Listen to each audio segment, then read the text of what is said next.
Detached mindfulness is a powerful concept that's commonly used within metacognitive therapy to help people gain a more observational stance towards their thoughts rather than getting entangled in them. Now, I did a video about detached mindfulness a while ago, and a few people reached out and asked if I could share some more examples and metaphors to help them understand detached mindfulness better. You see, with a concept like detached mindfulness, it can sometimes feel a little abstract or difficult to implement, and that's where metaphors might help us to understand it better. So that's exactly what we'll be looking at today. I'll share a few more metaphors and examples of how we can understand detached mindfulness. If you're new here, hi, I'm Camilla, I'm a psychologist, and on this channel I upload videos that are all aimed at spreading mental health awareness and helping you on your way to improving your mental well-being. If you're not already, I'd love for you to subscribe so we can meet again. Right, very briefly, let's just recap what detached mindfulness is all about. Detached mindfulness is a practice where we observe our thoughts and feelings without judgment or engagement, allowing us to keep a peaceful distance from them. Being mindful means being aware, so we are aware of our thoughts and we acknowledge that they're there, but at the same time, detached means being separated from something. So when it comes to our thoughts, being separated from it, being detached from it, means that we're not grabbing onto it,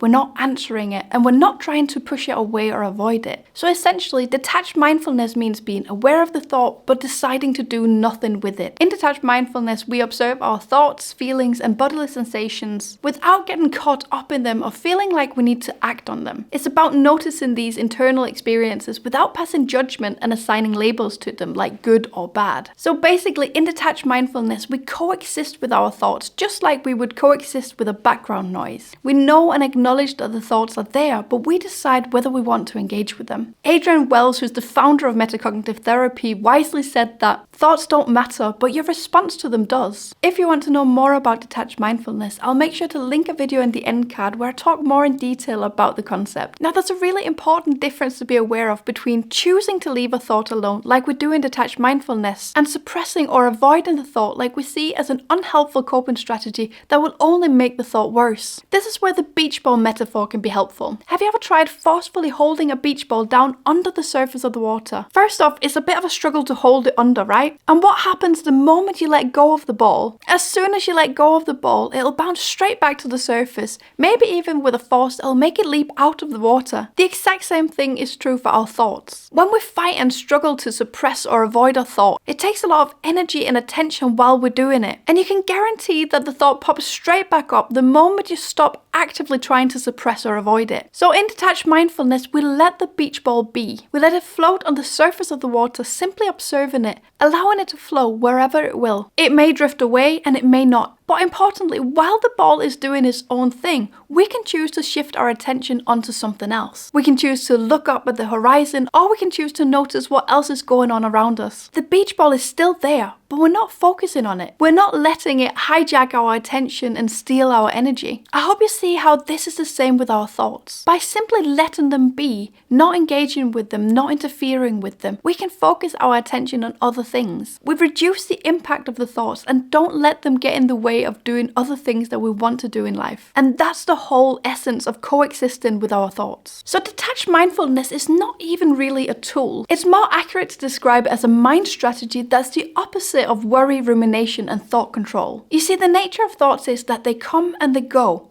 If we leave them alone, that is. Have you ever felt like you were trapped in a thought loop where you kept thinking the same thoughts over and over again, maybe even adding more onto the thoughts so they got gradually worse the longer you were thinking about them? This is a classic case of overthinking, whether it be worrying about the future or ruminating on the past. Well, what's happening in those situations is that we're giving the thought our attention and we're engaging with it. In detached mindfulness, we do nothing with the thought so that the mind can regulate itself from negative emotions. A commonly used metaphor for this is the mosquito bite. If you've ever had a mosquito bite, you'll know that the more we scratch on the bite, the more itchy and irritated the skin becomes. So the best thing we can do about a mosquito bite is to leave it alone.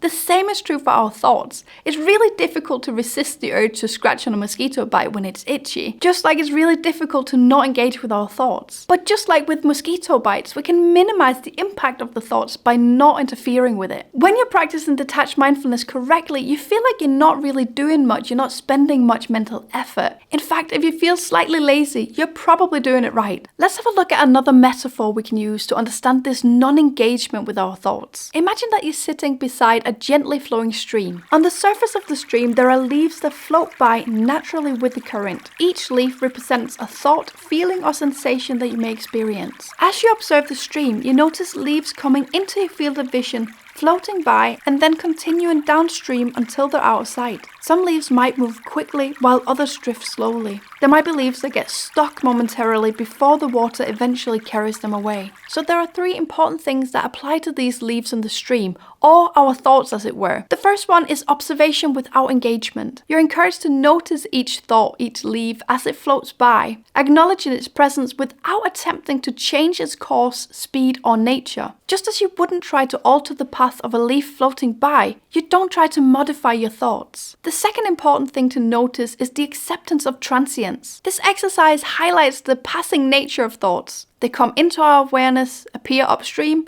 linger for a moment, float by, and then pass out of our consciousness again, drift downstream. Recognizing this can reduce our urge to over-engage with thoughts or try to suppress them. We know that they will simply pass again on their own if we leave them be. The third important thing that we can take from the leaves in the stream is the concept of detachment. By visualizing our thoughts as external objects, just like the leaves in the stream, that are separate from ourselves, it becomes easier to detach from them. This feeling of detachment fosters a sense of calm and distance, making our thoughts feel less intense and more manageable. So the goal of detached mindfulness is to do as little as possible with our internal events, like our thoughts, feelings, and bodily sensations. The less you try to get rid of negative thoughts, the better. Practicing detached mindfulness can help us challenge our metacognitive beliefs, which is another key concept within MCT. Essentially, our metacognitive beliefs are our thinking about our thinking, or more accurately, our beliefs about the thinking processes. A common metacognitive belief for people who struggle with overthinking is that I can't stop worrying. By experiencing through detached mindfulness that our thoughts do not define us, and that the thoughts can coexist with us and simply be left alone, we start to believe in our own ability to stop worrying. Gradually, we start to form a new metacognitive belief that's more along the lines of I'm in full control of how much I engage with my thoughts. And through being in control of the engagement with our thought, we're also in control of the impact that the thought has. Changed metacognitive beliefs will help us avoid future episodes of overthinking and setbacks. All this due to practicing detached mindfulness. You can do detached mindfulness at any time, as it's more of a passive strategy than an active tool. But I do tend to see that, especially starting out using detached mindfulness, it can be helpful to remind yourself of the strategy whenever you're faced with trigger thoughts. Trigger thoughts are thoughts that start the process of worrying or ruminating. You can learn much more about trigger thoughts in this video if you're interested. We can think of our trigger thoughts as a baited fishhook. When a fish bites down on the hook, it gets caught and it gets pulled wherever the fisherman desires. The act of biting on the hook represents engaging with, reacting to, or getting entangled in unhelpful thoughts. The fisherman pulling the hooked fish represents how overthinking can hijack our energy and our attention and get in the way of things we want to do in our day. The important thing in detached mindfulness is that you decide whether to take the bait and engage with the thought. When faced with a trigger thought, you have a similar choice to the fish. You can either bite down on the hook, allowing the thought to pull you into a cycle of emotional turmoil and reactive behaviors, or you can choose to swim by. Swimming by involves acknowledging the presence of the hook, the thought,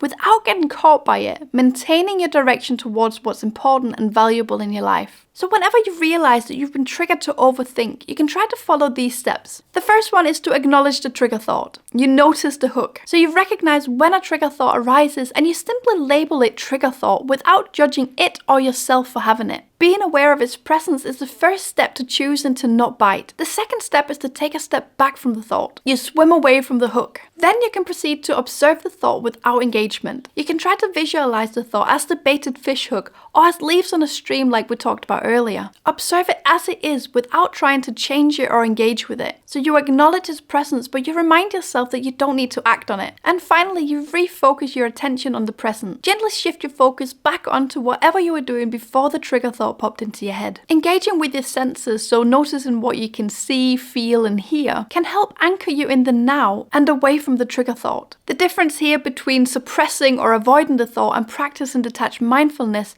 is the intention and the relationship with the thought. You're not trying to get rid of the thought, you're allowing it to exist at the back of your mind while you get on with your day. Now, even if you experience that you did get hooked by the fish hook, you did engage with the thought, you can at any point choose to unhook yourself from the thought again. This is is where it's important to practice self-compassion. Offer yourself some kindness and remind yourself that it's completely okay and normal to have trigger thoughts and to sometimes get caught up in them. This does not define your worth or your capabilities. Changing our relationship with our thoughts is not something that happens overnight, but you're fully capable of doing it. Make sure to see it as a learning process and to not beat yourself up if you're finding it difficult. If you want to learn more about metacognitive therapy in general, then I have a full 10-part series where I cover different concepts and techniques that are central to MCT. Don't forget to like this video if you found it helpful and subscribe to the channel if you want more psychological insights, tips and tools. I'd also love to hear if you've tried Detached Mindfulness out. Have you found Detached Mindfulness helpful, or is there anything in particular that you've struggled with? Let me know in the comments. Thank you for watching this one. Take care